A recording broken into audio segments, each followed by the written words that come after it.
Well, it's nice to be in the still playing this weekend, and we're familiar with our opponent, having played them a couple of times this year, and know that it'll be a challenging event for us.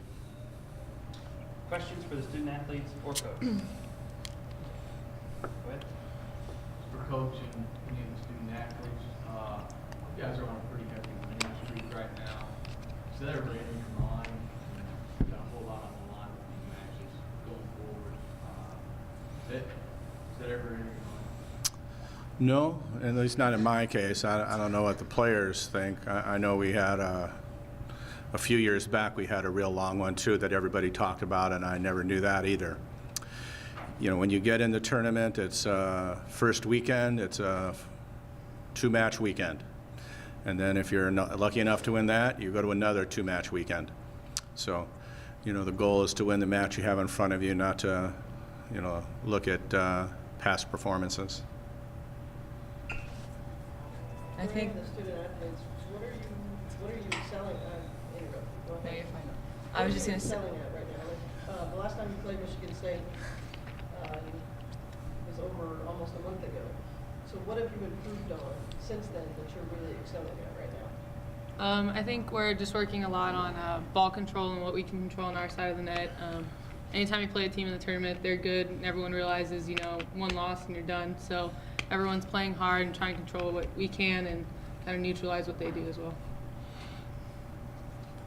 Can you address that too, please? Sure.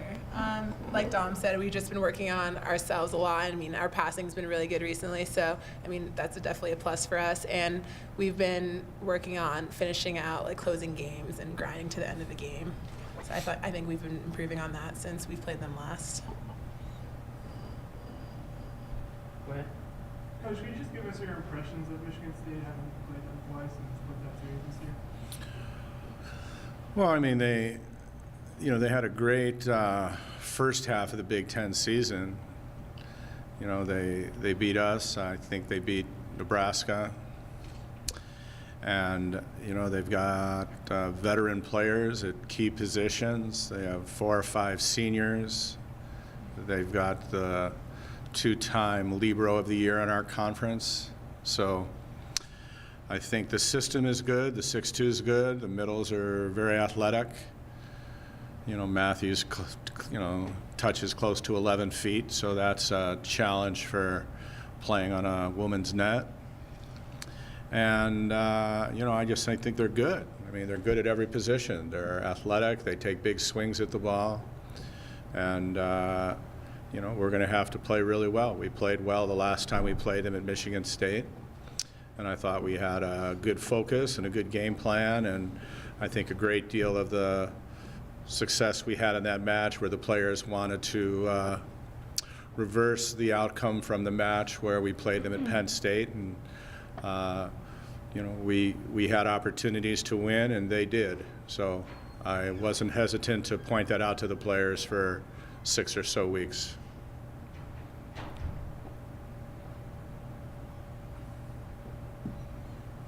Anything else? I have a kind of a general question for the players. Your program is so storied, so way long before you came to Penn State, you knew about Penn State volleyball. How do you carry that into the tournament? You know, what do you carry that history? Do you feel, you know, that pride, or like you want to do it for the people who came before you? I mean, how do y'all feel about that as a team? Y'all talk about that? We want to add to our legacy? I mean, I think the biggest thing is like the tradition of excellence and how the teams before us worked really hard. It wasn't about they were the best team always, or they were always like on top of everything, but they always grinded out hard and they always played together as a team. And I think that's one thing that we really worked on, you know, in the spring before the season and this year through the season is like we didn't play our best at Nebraska, but we somehow found a way to win, and the outcome was good. So I mean, we just tried to be in the gym and remind ourselves that we're trying to push to work hard together. Dominic, you yourself as well.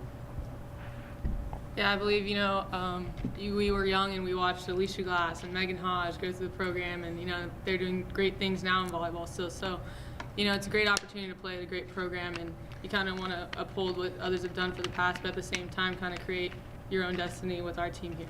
So. Do they call y'all? Do y'all hear from former players? Do you get phone calls? I hear from a lot of them, yes. Yeah.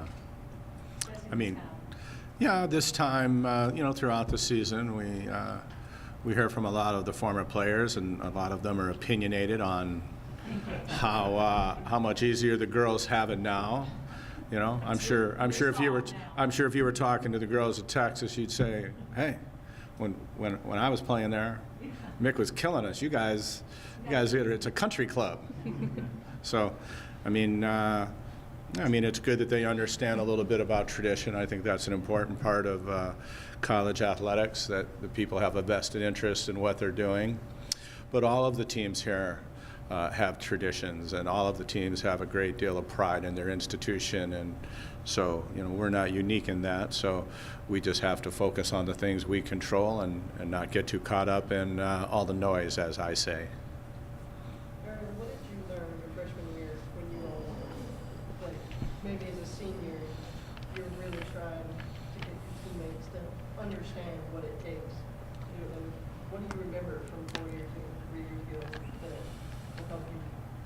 I think mostly I learned composure from a lot of the older players, like playing with Ari and Blair and Alyssa, Dorico. Those girls, they were just so calm and so composed, and they were always teaching us, like teaching the freshmen. There was 9 of us at the time, so I mean it was a lot for them to handle, I guess, but it's definitely we learned a lot from them, and we're trying to do the same for us, for the younger girls, because I mean as of right now, we're the only ones on the team who have won a national championship, so we want everyone to feel what that's like. So it's just been really nice getting to pay it forward, I guess. So Coach, you spoke earlier about this weekend, or NCAA weekends, being a 2-day weekend, the first 2 weekends that is. Can you talk about the strength of the Big Ten schedule and the important advantage that it maybe gives you? Not necessarily next game because it's against another Big Ten team, but the fact that you play a lot of back-to-back games, whereas other conferences play Friday and Sunday. Well, I mean, I don't feel qualified to comment on other conferences, but certainly in my experience, one of the main strengths of the Big Ten is that it prepares teams for the NCAA tournament if you get selected to participate in the NCAA tournament. The fact that we had 8 teams and 7 of them are still alive, there were probably other teams that didn't get selected that you know, could have won a couple matches as well last weekend. So, you know, the venues that you play in are very competitive. All of the teams are good. All of the coaching staffs and athletic departments and support that the programs have, it's at a very high level. So there's not a real advantage that one team might think or one program thinks they might have, because in reality everybody's supported at a really high level. And to have success, you need to deal with those challenges. And you know, for some, as I said last week when they were asking the same question, it makes it more impressive that after losing our first match of the year in conference play, we were able to win the next 19 in a conference that is filled with a lot of great teams, and potentially 2 or 3 of them will be playing next weekend in the Final Four. So, you know, but we're also aware of the fact that, you know, we had to battle, and you have to deal with tough crowds, and you have to deal with great players in front of you on the other side of the net. You know, we've started the tournament with Long Island, and a lot of people thought we played poorly, but, you know, Long Island was a really good team. And Long Island would have won matches in our conference, I think. But they were small and crafty and totally different. And then the next night when we played Utah was similar to the type of teams that I think the Pac-12 and the Big Ten are based on. Large players at the certain positions that hit the ball high and hard, as opposed to small kids that are real fast and, you know, hitting the ball all, you know, from different areas of contact. So, you know, it's, you know, playing Michigan State or, you know, Minnesota or Stanford, we've played those teams a number of times, and The players maybe not. In my case, we've won and lost against all of those teams. So, there's not very many teams that I can't say we've lost to and we've beaten. So that's the course of playing for a long time. Is I recognize that. I don't take anybody for granted. I don't, I'm not spending any time wondering who we're going to play on Saturday because we're playing Friday. If we win Friday, then I'll stick around for the second match. But otherwise, I'm not going to watch a second match if we're not playing. I've seen enough volleyball this season. Anybody else? Coach, I'd be interested, y'all been great, not just this year, not just in recent years, literally over decades. I'd be curious to know what are the foundational principles you think are important in coaching or developing teams that would transcend, like if you were coaching lacrosse or soccer or basketball. Yeah, I wouldn't be doing any of those outdoor sports. But I would say the only benefit would be you can smoke cigars outside. It's safer than you can indoors. But I mean, in this state of Kentucky, you've got two of the greatest, most storied basketball programs. And I would say our principles are probably similar in those principles. You cannot do it without a strong administrative support. You can't do it without great athletes. You can't do it without a staff that makes the players better, and you probably can't do it without somebody who's not who's willing to take all the crap from everybody that comes in all different directions, because even when you're winning, you got problems. That's the hard part of it. There's a reason people don't coach like Joe B did in the old days and Denny Crum did for so long. There's a reason. It's taxing. Even when you're winning, it's taxing. So. But I think universities enable programs to be successful. There's a reason that a lot of programs are successful in a lot of sports, and it's because the schools care and they do the right things and they care about the student athletes having a chance to be successful. Other than that, I mean, the things that I do that I can't share with you because my administrator's here, I wouldn't want her to have to know the information that I do. So, or the NCAA committee, I wouldn't want them to know as well. So, I think Nell knows. Nell knows how it is. You don't coach the Olympic team without having to rattle some cages. So you only have them for a short period of time.